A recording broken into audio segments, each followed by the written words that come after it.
I've been thinking a lot about resilience lately, especially today. Just a few hours ago, I was at the International Women's Day March, surrounded by women and men holding signs, chanting, sharing their personal stories. And as I'm recording this now, I keep thinking about how often women are asked to be resilient in relationships, at work, in the face of sexism and violence, sometimes just to get through an ordinary day. And we use that word a lot, resilience. But what does it actually mean? So in this episode, we will look at what resilience is, whether it's born or built, why we might be resilient in some areas but not others, and a few evidence-based ideas to strengthen resilience.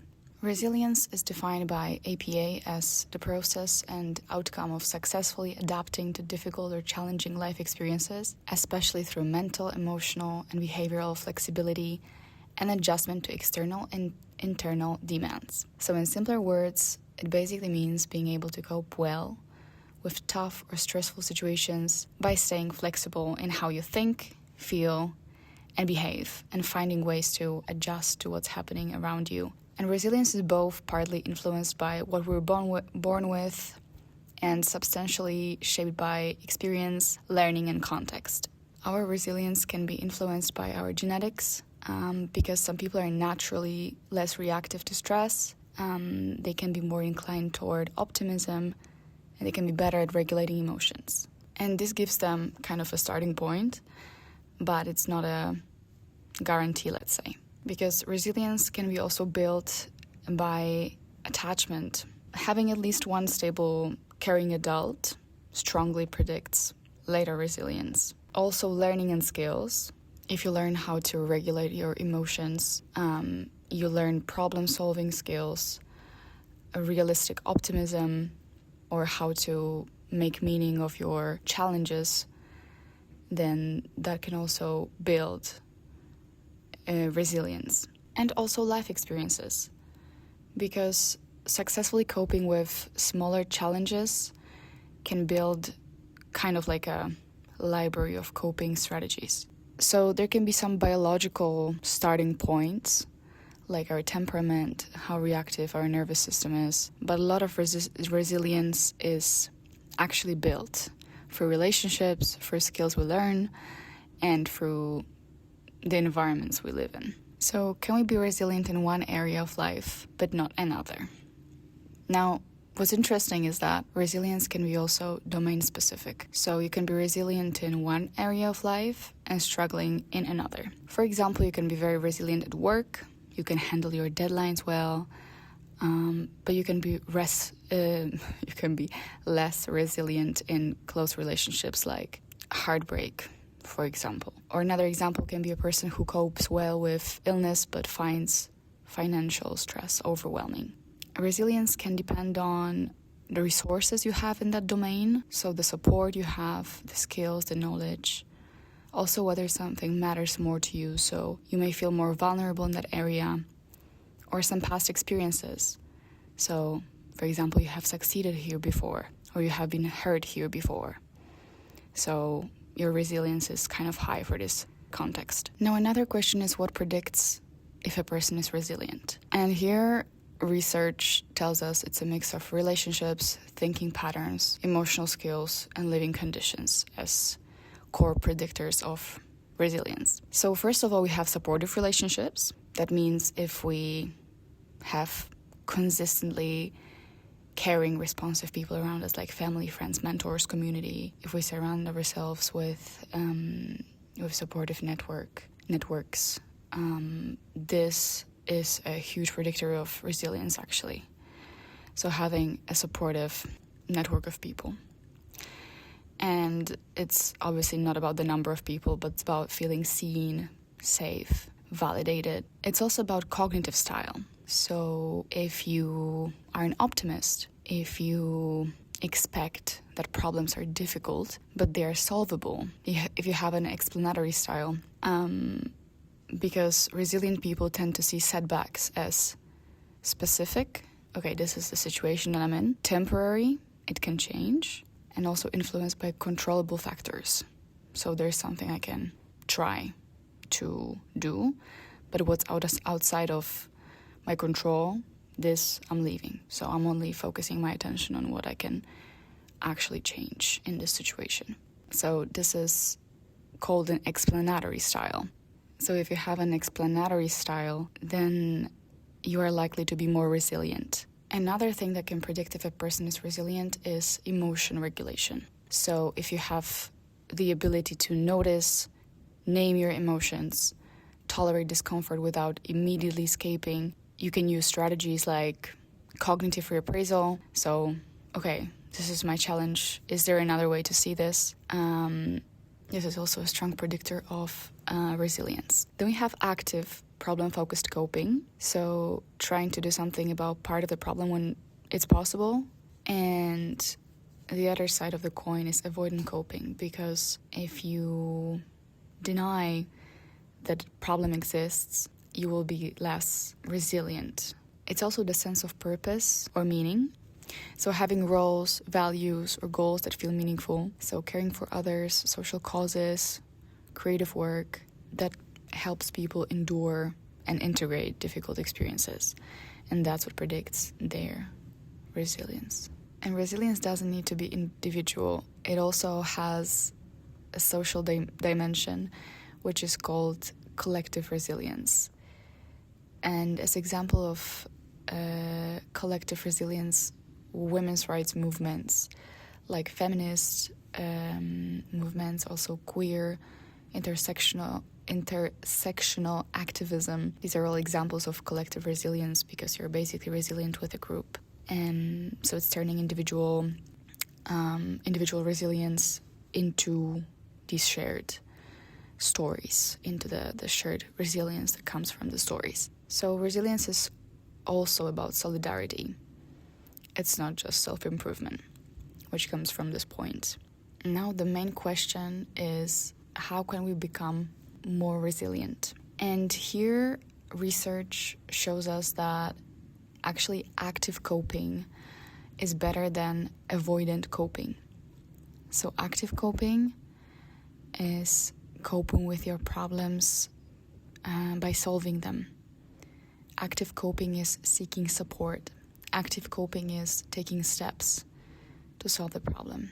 Avoidant coping is denial, numbing, or excessive withdrawal from the problem. It's like basically just trying to think that the problem is not there. So the active coping, the problem-solving coping is generally more protective, more progressive for your resilience than avoidant coping. But not all passive responses are bad, because also if you don't really have control over some situation, sometimes it's just better to accept it as it is and really ignore your brain trying to solve the problem because it's out of your control. So it also depends on the context. But in this case, if you have a challenge that's out of your control, the best thing to do, according to research, is adjust internally and seek support. So you don't adjust the external situation, then you adjust your internal situation. So it's your thinking, it's your behavior towards this particular challenge. And apart from active coping, there are also some psychology-supported tips that I found, and they are as follows. First of all, asking yourself realistic questions. What exactly is the problem? What part of the problem is under my control? What part of the problem is outside of my control?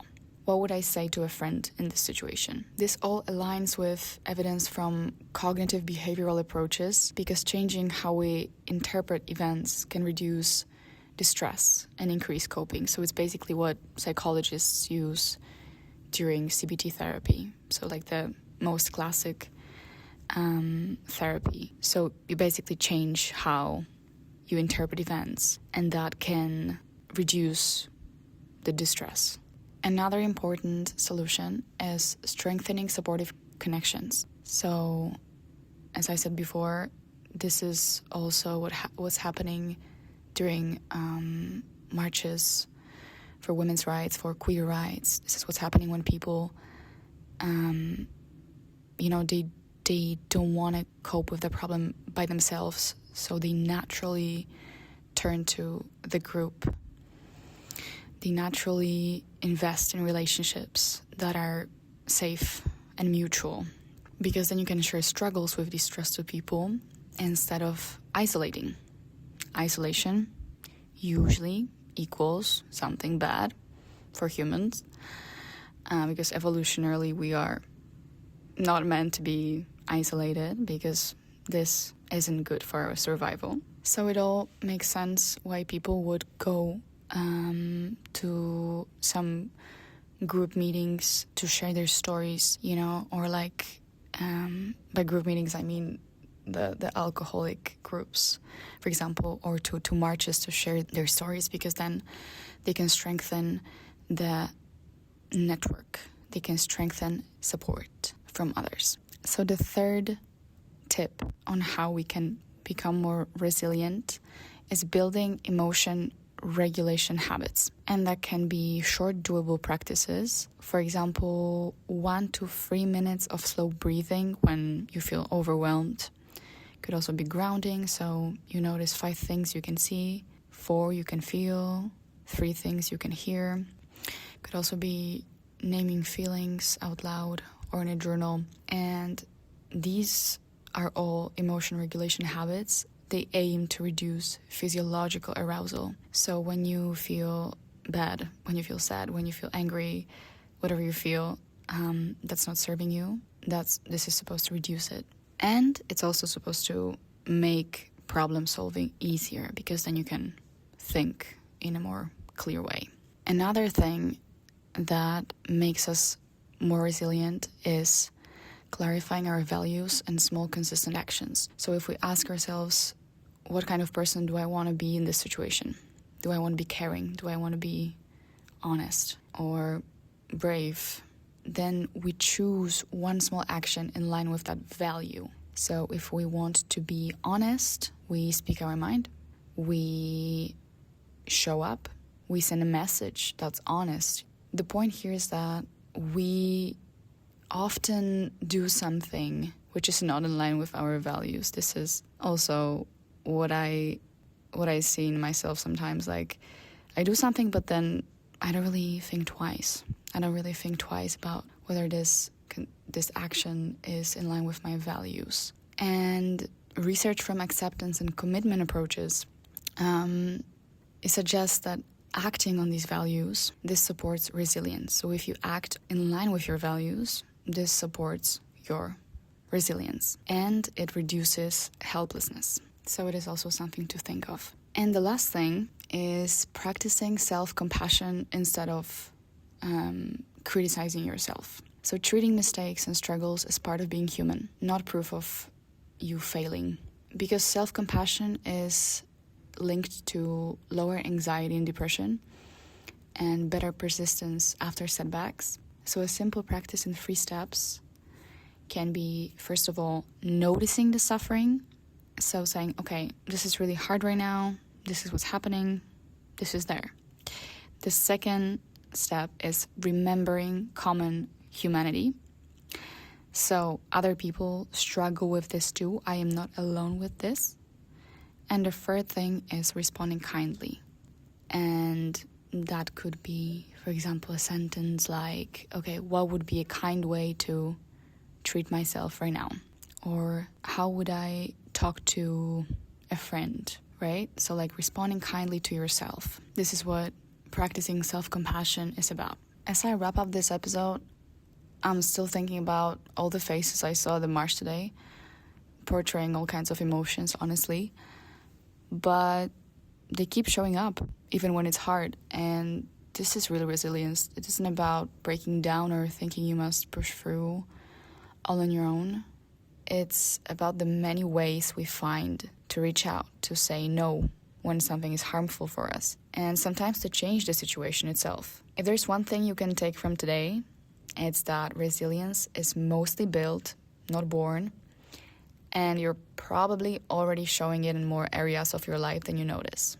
And here's a simple exercise for this week.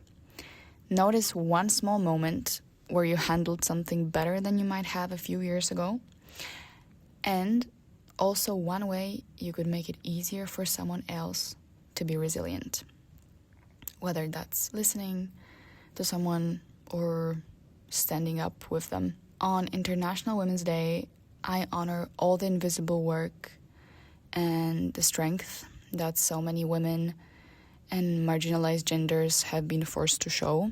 I also imagine a future where that level of constant toughness isn't required just to feel safe. Okay, that's all for today. Thank you for listening, guys. And as always, if you have questions or topics you'd love me to explore next, just reach out in the comments. I always love to hear your ideas or your own experiences with resilience. See you in the next one.